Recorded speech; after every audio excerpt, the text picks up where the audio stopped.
受到大陆冷气团的影响，今仔日全台湾的气温拢偏低。虽然早起的温度有小可回转来，但是阴暗愈暗，气温会愈降。加上辐射冷却的关系，部分的地区甚至有机会降到10度以下。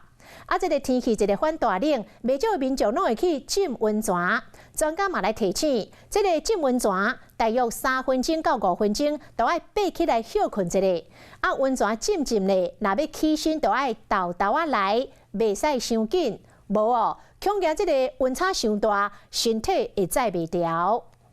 大陆冷气团害民众烧烧洗温泉，就算是平常时会在遐洗温泉的行，嘛是坐甲擦。对身体好啊，每天都来，而且这种天气泡温泉最好了。有觉得泡完的感觉怎么样？哦，好舒畅哦。真的吗？对。那展示多久会来泡一次？1个礼拜5天吧。不过天气冷，洗温泉嘛要特别注意，有护理师分享天气湿冷，加护病房变成脑亢灰，都需要患者。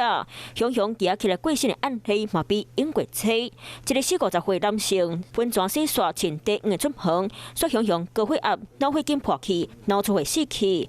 另外一个是伫咧厝内身躯洗完，行出客厅，温差过大，从心肌头过往。尽量不要在池子里流汗，那是一个指标。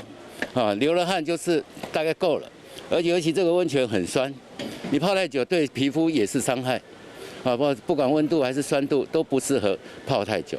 专家建议时间上浸3-5分钟就休困，会当选择浸伫咧冷水底下，让体温恢复。洗温泉嘛，千万莫浸超过深冲，爬起来速度嘛袂当伤紧，避免温差过大。气象署预估今仔日日时气温会短暂回升，不过全台湾愈暗地愈冷，中部可能出现11度低温，爱等到明仔载日时气温才会回升。也等在出国季节，嘛是拢爱穿好小好。